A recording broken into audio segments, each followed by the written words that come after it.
Sandstorms, kidnappings, and encounters with big cats are all described in Russ Cook's book, Hardest Geezer, Mind Over Miles. In this review, I'll go through some of the main themes of the book and give you my honest thoughts on it. Let's get into it. The book tells of how Cook ran 10,000 miles across Africa, weaving through 16 countries, dangerous borders, and entrenching himself in some of the world's most brutal climates. Towards the end of the mission, he runs through a sandstorm as he crosses the Sahara desert through Algeria. He was pelted with grains of sand, sharp like shards of glass. They got in his eyes, his mouth, and eventually he began running wearing goggles.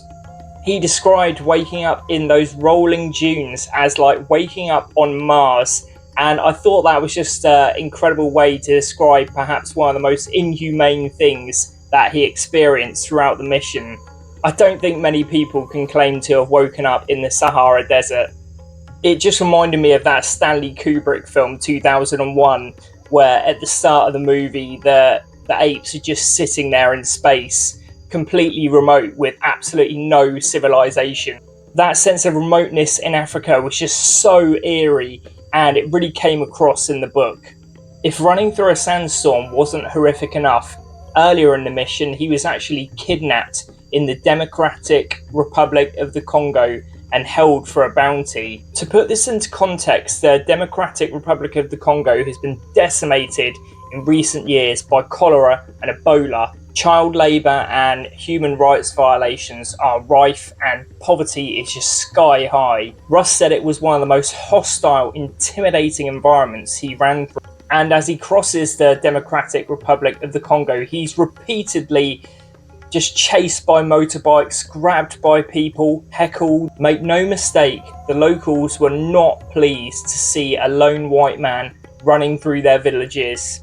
At one point, he flees machete-wielding captors in the jungle. Eventually, he's approached by two particularly aggressive individuals on a motorbike who urge Russ to get on the back and come with them. After confronting Russ for about 15 minutes, Russ, tired, dehydrated, and completely spent, just gives up. He clings to that motorbike for 7 hours, racing through the jungle with tears running down his face.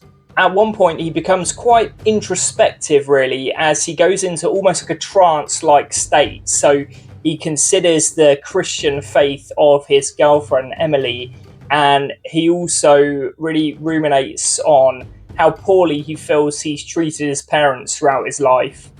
This is probably the first and only point in the book where he thinks to himself, this is where I'm going to die, this is where it ends. He's finally taken to a little wooden shack with a tin roof as 8 or 9 guards argue about what to do with Russ. Eventually, the chief tells Russ that he's been taken for a bounty. Russ's team come to collect Russ for the princely sum of just a couple of $100. At this point, the team argues as their poor route formation, lack of planning, and absence of emergency protocol comes to light. Russ explodes in a team meeting and kicks a chair. Fight, fight, fight, fight. It just shows how fraught the tension was in the group, and also perhaps how scrambled Russ's mind had become as he was in the jungle. He wonders if the experience of the kidnapping will ever leave him. And if you're enjoying this video, I do have some playlists of reviews about football books, so I'm going to post them in the description, so please do check those out as well. Let's get back to the review. Another crazy experience was when Cook was running through Namibia, where he saw big cat's eyes staring out at him through the jungle in the night. Now, this could have been a lion, a cheetah, a leopard, all of which are pretty common in Namibia, but as you can imagine, Russ didn't stay put to become acquainted. Sheesh, rather you than me, mate. Worse still, he suffered a bout of food poisoning as he ran down the faceless stretch of the B1 road, which connects the South African and Angolan borders. On the first day of his illness, he ran 42k through severe delirium and dehydration. He called it the worst running experience of my life. He would stop to vomit in the road, and also began peeing blood. His pee was red, which meant it contained protein, which could lead to kidney failure, which could lead to death. At this point, a doctor and Russ's team urged him to take a rest day, something he swore he'd never do. The game is the game, he would say. Ones and twos, he would repeat, breaking down the grind into manageable chunks. Lo and behold, Russ did taper down when he was ill, but he didn't take a rest day. My word, some people are just built differently. Compare that to me. I mean, I feel a bit dreary right now and it's 25 degrees. And I'm not the one running through the desert with food poisoning. I also think this is just one of those moments which just shows Russ is just stubborn almost to a fault. And this could produce all kinds of problems such as kidney stones, seizures, and a catastrophic drop in blood pressure. So what a difficult position this was for Russ's team to be in, and what a tangled relationship this must have produced. Normally in sport, it's a team who are pushing the athlete on rather than the other way, actually asking them to rein it in a touch. That was a really interesting dynamic in the team, I thought. Overall, this was an enlightening and at times anxiety-inducing read. I remember being on the tube to work and reading about when he got kidnapped.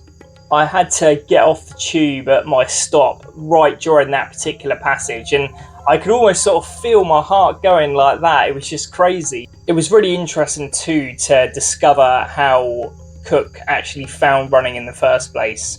He'd done some quite noble but kind of humdrum jobs like prison officer and cleaner, but he just wanted to find some direction in his life. He wanted to do something meaningful and show his parents that he could amount to something, which I found really genuine and admirable.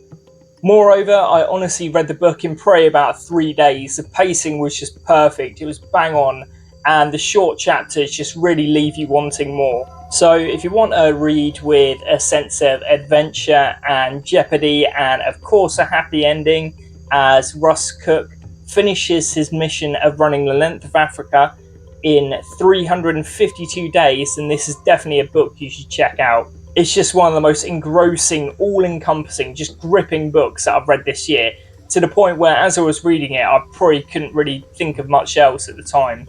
And I don't really know if this has something to do with it, but at the time that I'm speaking, the Premier League season is finished and Wimbledon is just about to start today, so there hasn't been too much sport on, but still, it was still just a thrilling read, and it really kind of took over my mind for a couple of days, so to speak. So that brings us to the conclusion of my review. As ever, thanks so much for watching, and see you soon.